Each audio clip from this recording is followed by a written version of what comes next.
मोहम्मद अली साहब, जो अभी खालिद मंसूर साहब ने तजिया पेश किया और तजावीज़ दी, पहले तो उसके ऊपर अपना कमेंट करते हैं।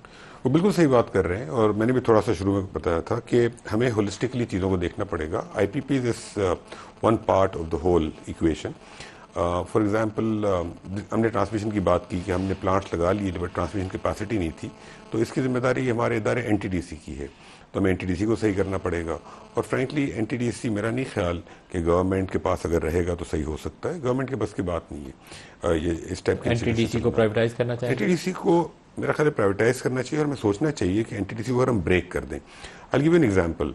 यूरोप के अंदर बहुत सारे ममालिक हैं, सबका अपना अपना ट्रांसमिशन नेटवर्क है and they are all connected to each other. बहुत छोटे छोटे मुल्क हैं, कोई मुल्क 50 लाख लोगों का होगा, कोई शायद 2 करोड़ लोगों का होगा, but they all have small transmission networks. तो हमारे यहाँ भी हो सकता है कि we have smaller transmission networks, not too many but a few. तो इतना बड़ा इदारा, उसका बायर ढूंढना मुश्किल होगा और थोड़ा सा नेशनल सिक्योरिटी रिस्क भी हो सकता है, बहुत लोगों को कंसर्न होगा, तो you can break it and then privatize it.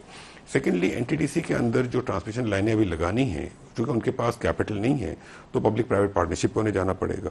लेकिन बॉटम लाइन ये कि you will have to privatize it. और डिस्कोस देखिए, मेरा अपना पर्सनल व्यू ये है कि डिस्कोस, और हमने इसमें केटेगर गवर्नमेंट में जब मैं था तो मैंने काफ़ी कहा था कि इसको हम लॉन्ग टर्म कंसेशन पर हम दें, लेकिन करंट गवर्नमेंट ने फैसला किया प्राइवेटाइज करें, which is okay, which is fine. But discourse के अंदर भी हमें सोचना चाहिए कि हम क्या इन डिस्कोस को एज इट इज़ प्राइवेटाइज करना चाहते हैं, हम ब्रेक करके प्राइवेटाइज करना चाहते हैं। बिकॉज हमारी जब पावर मार्केट्स आ जाएंगी तो डिस्कोस का काम सिर्फ वायर बिजनेस होगा, they will only be transmitting. जब पावर मार्केट्स बन जाती हैं तो buying and selling of electricity जो है वो प्राइवेट सेक्टर करता है। तो डिस्कोस भी डेफिनेटली, या तो लॉन्ग टर्म कंसेशन या प्राइवेटाइजेशन के थ्रू हमें इनसे भी जान छुड़ानी चाहिए। Government should not be in these businesses, because once we have power markets and DISCOs and transmission हमारे पास अगर नहीं होंगी तो फिर पूरी जो प्लानिंग फंक्शन होगा वो ऑटोमेटिकली मार्केट फोर्सेस करेंगे। अभी खालिद साहब उसका तस्करा भी कर रहे थे, आपसे भी चाहूँगा उस पर बात करें। अभी जो आपको बिजली का बिल आता है तो उसमें एक हिस्सा होता है आपने इतने यूनिट इस्तेमाल किए और ये उसका निर्फ है, उसके आगे एक 6 कॉलम्स की और लंबी फहरिस्त होती है, A tax, B tax, C tax, D tax. वो इतने सारे टैक्सेस आप हमारे खून को निचोड़ के ले रहे हैं, उसका भी तो कुछ करें। देखिए, उसकी वजह तो पावर सेक्टर नहीं है, टू बी ऑनेस्ट। उसकी वजह तो है कि हमारे मुल्क में टैक्सेशन सिस्टम ठीक नहीं है और टैक्स कलेक्शन ठीक नहीं है, डायरेक्ट टैक्सेस का परसेंटेज बहुत कम है। बट हैविंग सेड दिस, इस चीज़ को हम देख रहे हैं, टास्क फोर्स को देख रही है और इसके ऊपर हम काम कर रहे हैं। ऑब्वियसली इसके अंदर IMF की इन्वॉल्व, टैक्स रेवेन्यू इफेक्ट ना हो फेडरल गवर्नमेंट का, लेकिन इसके ऊपर हम काफ़ी काम कर रहे हैं। मिनिस्ट्री भी बहुत काम कर रही है इसके ऊपर और इंशाल्लाह इसको हम कोई ना कोई इसका हल निकालेंगे कि टैक्सेशन का इम्पैक्ट जो है ना पावर बिल में वो रीजनेबल हो। अभी बहुत ज़्यादा एक्सेसिव है। Just to give an example, total जो पावर सेक्टर है तकरीबन 3000 अरब का, उस 3500 अरब का, उसके अंदर तकरीबन 20% जो है वो टैक्स का इम्पैक्ट है, 700 अरब का। तो ये कम होने चाहिए तो कंज्यूमर को रिलीफ मिलेगा। प्राइम मिनिस्टर भी चाह रहे हैं कि ये कम हो, कैबिनेट वांट्स इट, तो इंशाल्लाह इसके ऊपर आई थिंक कोई ना कोई मूवमेंट होगी। एटलीस्ट वो लोग जो टैक्स पेयर्स हैं उनका वो जो विद होल्डिंग टैक्स टाइप चीज़ें आप लोग काटते हैं वो बहुत ही अनफेयर है। वो तो अपने टैक्स लाइबिलिटी डिस्चार्ज कर चुका है, तो उसके बिलों के ऊपर जो विद होल्डिंग टैक्स कटता है उसको रिफंड नहीं मिलता, वो कट गया तो कट गया बस। तो एटलीस्ट जो टैक्स पेयर है, एक्टिव टैक्स पेयर है और उसकी सैलरी से या उसकी सोर्स ऑफ इनकम से वो जो टैक्स कट चुका है, तो दोबारा उसके ऊपर विद होल्डिंग तो आयद नहीं होनी चाहिए।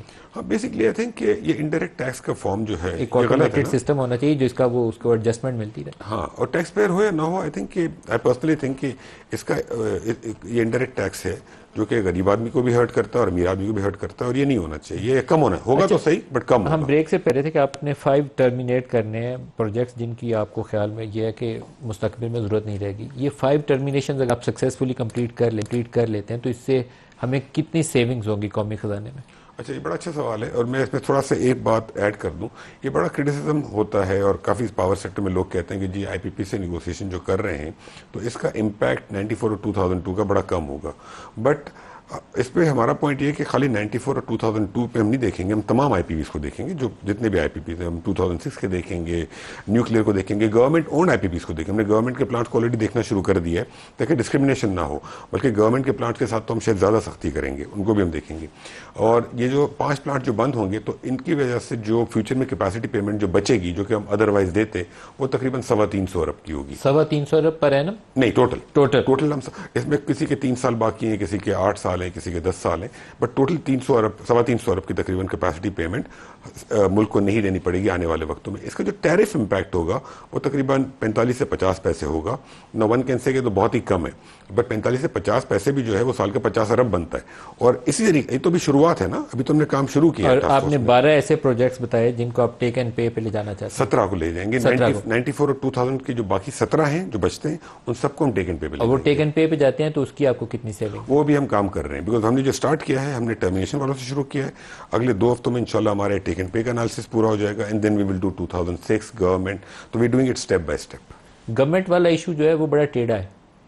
डेट सर्विसिंग की कॉस्ट गवर्नमेंट हमसे चार्ज करी जा रही है, फिर कहते हैं कैपेसिटी पेमेंट्स।